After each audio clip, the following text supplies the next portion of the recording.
Ngayon, umuwi ka na, natulog ka na, kinabukasan, nag-shopping ka ng, punta ka ng SM or ng mall.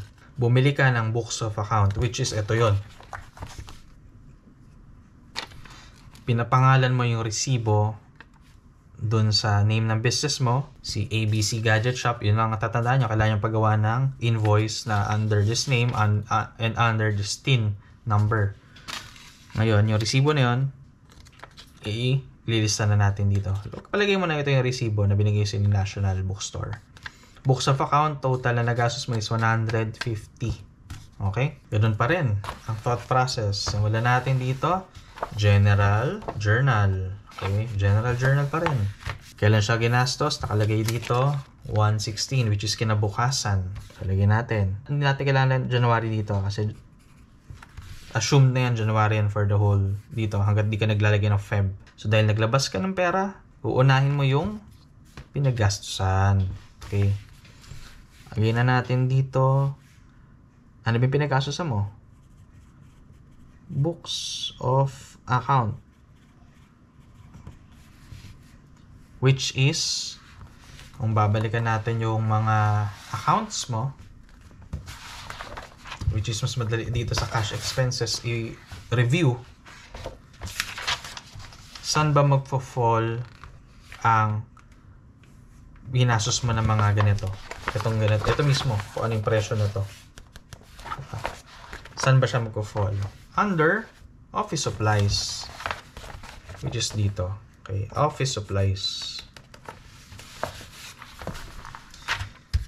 So, books of account under office supplies. Pinabayad mo ay cash. Okay, cash muna. Kahit kinard mo yan or G-credit mo yan, cash muna. Sorry, naalala ko sabi ko pala, dapat legible. Okay, ayusin natin. Cash. Okay. Magkano? 150. So, ganun lang. Lagay mo 150. Then, 150. Same lang kung paano mo nilista yung mga business registration expenses mo. Okay, so ngayon, na-record na natin itong books of account 150 dito sa ating general journal. Okay. Ngayon, i-record na natin. So, syempre dito sa ating general ledger. Okay, okay, malilito pa rin ha. General ledger. Unahin lang natin yung cash page dahil ito yung mas malapit eh. So, ang cash ay nasa left or right? Nasa right. So, dito tayo sa right. Okay? Lalagyan natin dito, January 16, books of account. Okay? Magkano? 150. 150. Ngayon, dito tayo sa books of account na line under office supplies. So, dahil under office supplies, dito sa general ledger, puntahan mo lang yung office supplies na page. Which is ito. Okay? Office supplies, office supplies. Ngayon, fill upan lang ulit natin. Okay? Date, particulars, debit, credit. Okay? Date, particulars. Okay. So, dahil ito ay nasa left, okay? Sa left natin lalagay. 2024, January 16. Okay? 16. So, lalagay natin dito ay books of account. Shortcut na lang. 150. Okay. So, yun na siya. So, meron ng books of account na 150. Step 2 na to. Ito yung balikan natin ha. General Journal. Step 1. General Ledger. Step 2. Ang step 3 ay ano bang klase to? Perang lumabas, perang pumasok. Bumili ka ng gumastos ka. So, perang lumabas. Cash expense, cash disbursement. Ngayon, sulat mo lang siya. As usual. January 16, books of account. Okay? Magkano ginastos mo? 150. Under office supplies. Okay? 150. Okay. So, yun na yung last step. Step 3. Okay? So, napasok mo na siya dun sa tatlo. Ngayon, dito tayo sa next. January 17, medyo sinipag ka. Pumunta ka dun sa printer ng resibo, pumili ka ng 10 booklet at nagbayad ka na ng full. Siningil ka ng 2.5 para sa 10 booklet. Okay? Hindi ko sasabi ito yung presyo ng 10 booklet. Tatandaan natin, kunwari lang to, kunwari. Okay? So, 2.5. Then, noong 17 rin, bumili ka na ng stocks mo. Okay? Bumili ka ng jelly case na 50 pieces. Thus, meron kang biniling assorted cables. Pambenta mo rin to. Lahat to nangyari noong 17. Kaso ito, itong dalawa na to, okay, galing to sa supplier mo, sabihin natin, sa Manila. Eh, ang shop mo, sabihin natin, dito sa may Muntinlupa. Ngayon, nagbayad ka ng lalim na 150. Meron ka ng 4 na klase ng expense. Technically, 3.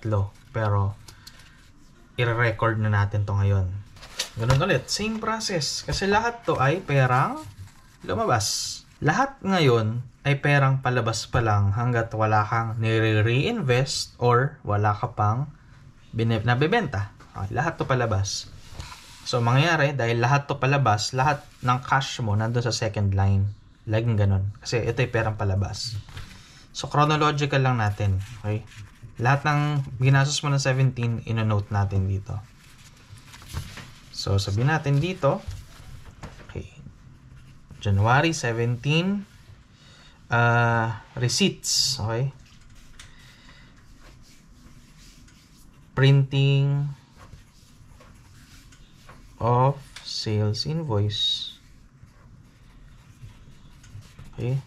Under office supplies. Cash. Magkano? 2.5. Okay. 2.5 rin to. Okay na yan. So, nalista mo na to. Pwede mo na tong itabi. Kasi ito na yung magiging basis mo next time. Bumili ka ng pangbenta mo, jelly case 50 piraso, 500 pesos lang. Okay? So ngayon, same date pa rin siya nangyari, 17. Okay? Jelly case. Lagyan mo dyan, jelly case. Kasi nga gadget shop, diba? Kaya jelly case. Siya ay inventory. Dahil siya ay part ng ibibenta mo. Cash ang pinambayad mo dyan. Okay? Magkano siya? 500 lang. So lalagyan natin. Okay. So, yun nga pala guys. Ililista mo lang to sa iyong books of account kapag binigyan ka ng supplier mo ng invoice. Okay? Na under your company name and TIN. If hindi mo siya pwedeng ilagay dito. Invoice lang ang pwede matanggapin or OR for the meantime. Tatabi na natin to para makamove na tayo sa next receipt mo, which is bumili ka ulit ng pan-stock, mga USB-C, mga lighting cable, mga yan. So, lalagyan na natin siya as assorted cables, which is amounting to 3,000. Okay? Madaming kable to. 17 assorted cables. Which is inventory pa din. Inventory mo pa din siya. Pinambayad mo ay cash. Magkano? 3,000. Okay. Ayan. 3,000. Dahil, ang supplier mo ay nasa Manila, syempre pinalalamove mo. Ngayon, yung lalamove mo, nakasetup siya to issue an invoice na nakapangalan sa company mo. So, pwede mo siya ilista. Ngayon, 150. Natin dito, lalamove. Siya ay Going back, para lang kung nalilimutan mo na yung pangalan ng account, pabalikan mo lang yung mga cash expense book mo or cash disbursements book. Then basahin mo ulit to. Ano yung mga headers mo? Ano, saan nababagay yung lalamove? Sa miscellaneous ba? Office supplies? O sa transpo? Siyempre transpo. Lalagay mo na dito, transpo. Okay? Then, cash. Ganun ba din, ha? So, magkano? 150. Same here, 150. Okay. Ganun pa rin, ha? Anahin natin. Lilista natin lahat. Kinabukasan, may in-order ka na smartphones. 2 piraso. Which is amounting to 10,000. Lagay mo dito. 18. Okay. Smartphones. Yung ililista pala dito, remind ko lang kayo, lahat ng mga names na nililista dito, hindi ito like, wala standard. Okay? Anything na tingin mo matutulungan ka i-identify siya in the future, okay, yun ang ilalagay mo dito. Kasi nga, tatanda mo ulit, ito ay para sa'yo, hindi para kay BIR. Okay?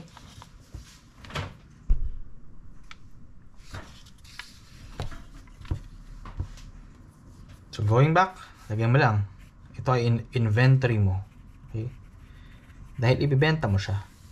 Then, pinabayad mo ay cash. Okay? 10,000.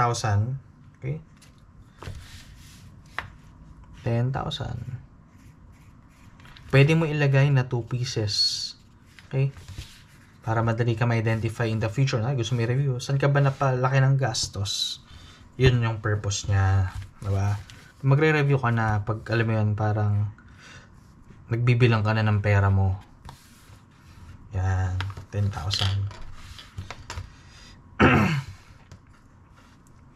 So, tuloy natin.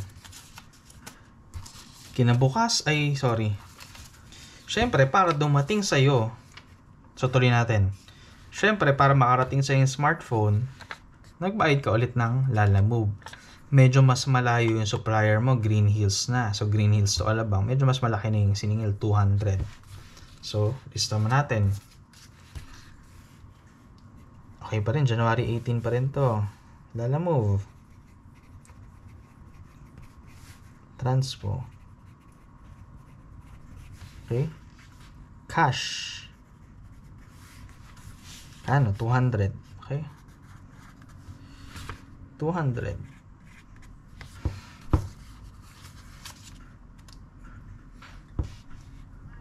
Kinabukasan, medyo sinipag ka. Okay? Medyo sinipag ka nung kinabukasan. Namili ka ulit. Okay? Namili ka ulit. Una, bumili ka ng waybill printer. Tapos, pumunta ka ay kinabukasan, ulitin natin. Kinabukasan, nag-shopping ka ulit online. Okay, online pa rin. Kasi ngayon mas madali lahat pag online. Kaya nagtayo ng online store, diba? Bumili ka ng waybill printer worth 3,000. Dahil kailangan mo ng papel, bumili ka rin ng sticker paper. Okay?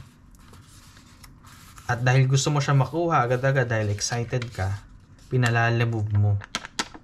Nagbayad ka ulit ng 200. Okay? So, ito, meron tayong tatlong ililista for January 19. Lagay lang natin dito para madali. Gaya naman yan in actual. Yung resibo mo nakalatag lang. So, ganun tayo. 19. Waybill printer. Cash. Ito ay classified as office supplies. Shortcut natin, office soup. 3,000. 3,000. 19 pa rin. Waybill sticker paper, steel, office supplies. Tasahan lang natin to at pumupurol na. Hindi na kami maintindihan sulat ko, hindi niya pa magbabasa. Yan. Siyempre, cash pa rin pinambayad mo dyan. Okay. Magkano? 150 lang naman. Same, 150.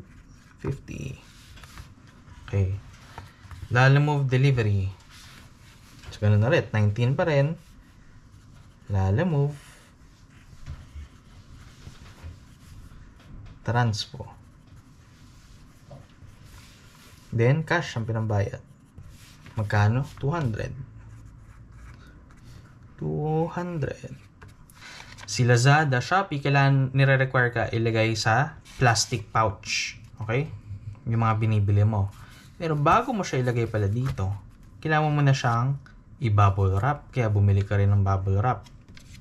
Tapos syempre, yung bubble wrap na yon at plastic pouch, dahil wise kang seller, pinag-grab mo na lang. Medyo mahal yung grab dahil medyo malaki yung bubble wrap. Okay? So, medyo mas malaki na binayaran mo sa grab. Ililista natin ito ngayon tatlo for January 20. So, ganun pa rin. 20. Okay? Wala naman to hindi kailangan na naka-organize by time. Okay? Importante, naka-organize by date. So, bubble wrap. Lagyan natin dito. Bubble wrap. Office supply.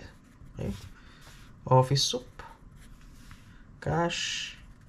Magkano? 500. Plastic pouch. Ganun pa rin. 20.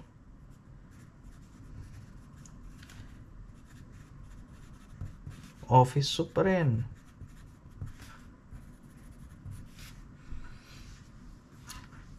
Kung tutuusin, pwede mo na itong i-identify as packaging. Okay?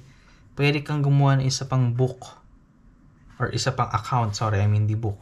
Isa pang account. It means isa pang linya dito which is packaging. Although di mo na natin lalagay kasi hindi naman natin baka malito yung iba na hindi naman Lazada seller. Kasi if you remember, sabi ko, pwede to sa mga may physical store talaga. Okay? Na hindi naman nare-require na i-pouch at i-bubble wrap yung mga package or yung mga items na nabenta nila. So for now, you have the option para mag-define another page or another account as packaging. Okay? Packaging supplies. Okay? Pero for now, i-categorize muna natin as office supplies. Remember na ito ay para sa iyo, para ma-identify mo ng mabuti. If sa tingin mo by categorizing it as an office supply mas madali, pero mas gusto mo mas detailed, pwede ka gumawa ng other line which is packaging supplies or packaging materials. Okay? Another account. Okay? Pero for now, para generic tayo, office supplies. So ayan.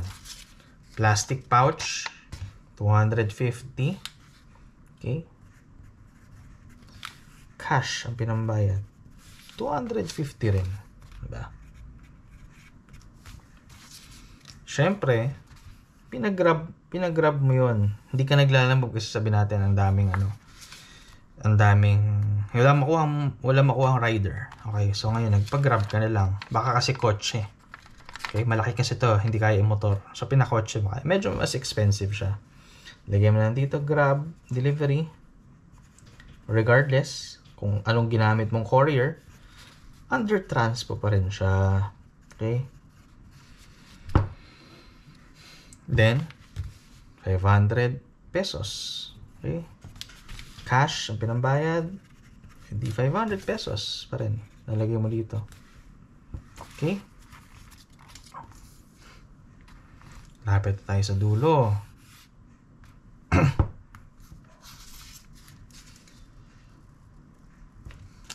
Ngayon, okay?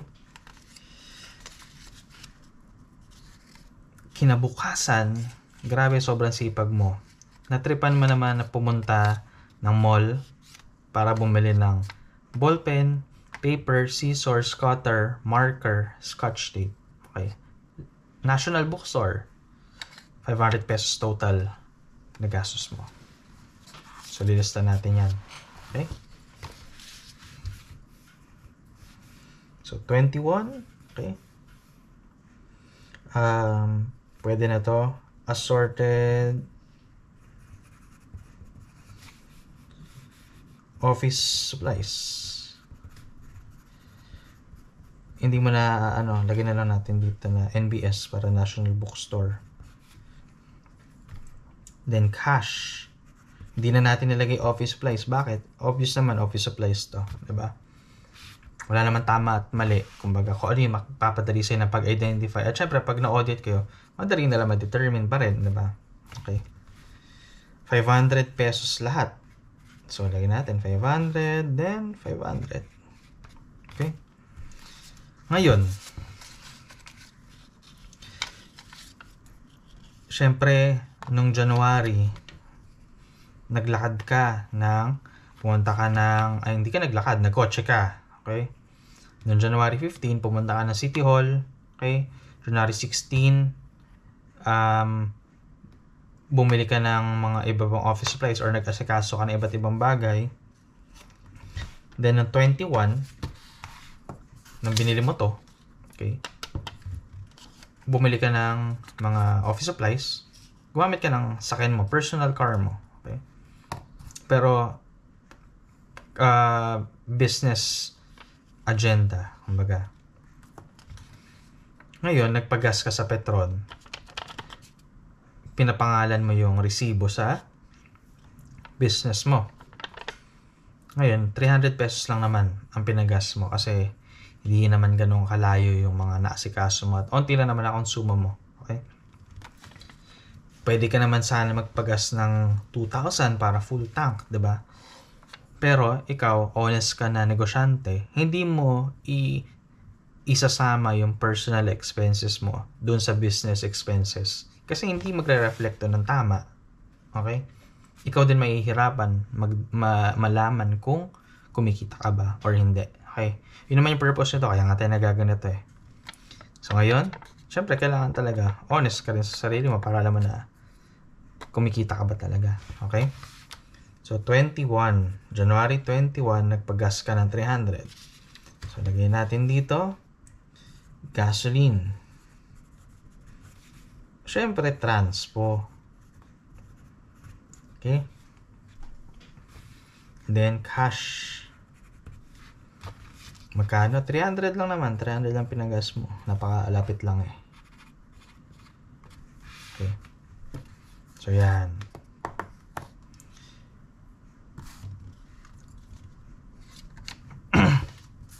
So, okay na tayo dito. Na natin. Na lista na natin lahat ng mga kailangan para sa ating negosyo. Okay?